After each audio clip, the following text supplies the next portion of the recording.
আসসালামু আলাইকুম। আজ যে বিষয়টা আমি তুলছি সেটা হচ্ছে এই যে এইচএসসি আইসিটি একটা এমসিকিউ তুলছি তৃতীয় অধ্যায়ের। তো এমসিকিউটার দিকে যদি আমরা খেয়াল করি, 177 এর অর্থাৎ সংখ্যাটা আছে অক্টালের পরের সংখ্যা কত। এখানে কিন্তু আমরা একটা জিনিস নোটিশ করব, অনেক সময় পরবর্তী সংখ্যা দেওয়া থাকতে পারে, অনেক সময় 2 যোগ করতে বলে, অনেক কিছুই বলে। এই জিনিসটার দিকে আমরা একটু খেয়াল রেখে এমসিকিউটা সলভ করব।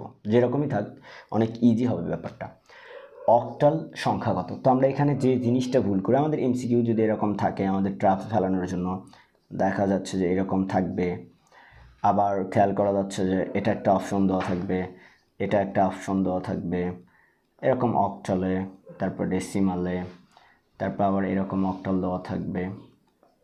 তোমার হলো আমাদের ট্রাপে ফেলানোর জন্য যা করা লাগে আর কি।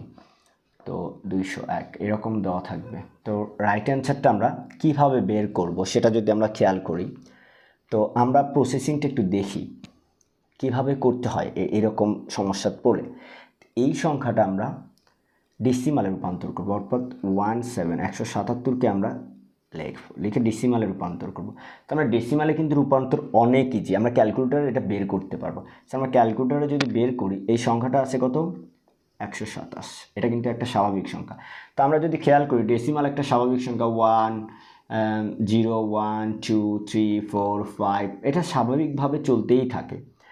তো এখন এই যে ডেসিমাল সংখ্যাটা আমরা পাইলাম, এর পরের সংখ্যা এখানে কিন্তু 2 যোগ বা 1 যোগ বা 10 যোগ করতে বলিনি, জাস্ট আমি এই যে লালটার মার্ক করা পরের সংখ্যা, মানে পরের সংখ্যা 127-এর পরের সংখ্যা কত, আমরা একটু আরও ভালো করে পড়ানোর জন্য 1 যোগ করব।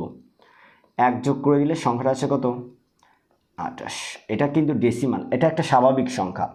তো এই সংখ্যার সাথে যদি আমরা এখন এই সংখ্যাকে আমরা যদি অক্টালে রূপান্তর করি, আস্তে আস্তে আমাদের 200। এটা অনেক ইজিলি ক্যালকুলেটারে করা যায়, যারা পারো না তারা বইল। তো এই যে অ্যান্সার কিন্তু আমরা বের করছি 200, এটা হবে রাইট অ্যান্সার।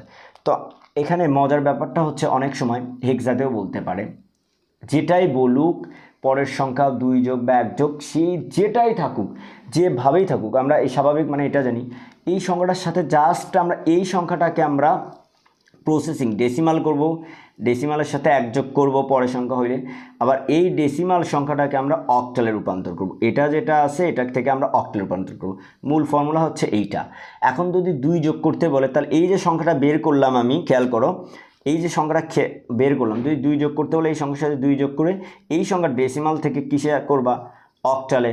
যদি হেক্সাতে বলে হেক্সা, যেটাই থাকুক না কেন আমরা করব, কারণ এইভাবে প্রসেসিংটা করব। এই ধরনের এমসিকিউ আমি বলি খুবই ইম্পর্টেন্ট, তোমার অ্যাডমিশনের ক্ষেত্রে বলো, যেটার ক্ষেত্রে বলো, এটা ইম্পর্টেন্ট, খুব বেশি বেশি আসে। সো খেয়াল করো, দিলাম। হ্যাঁ, এটা তোমরা করে রাখবে, যদি সমস্যা আমাকে বইলো। ব্যাস এতটুকু পড়লেই মোটামুটি একটা এমসিকিউ অ্যান্সার হয়ে যাচ্ছে। তো এটার অ্যান্সার কিন্তু 200 হবে। বাকি আমরা যদি তোমাদের একটা কাজ দিই, ইজি, হ্যাঁ, 177 বা 76-এর তোমরা করবা, দেখবা অনেক সময় এর পরবর্তী সংখ্যাটাও হয়, তোমরা করে রাখিও চাইলে।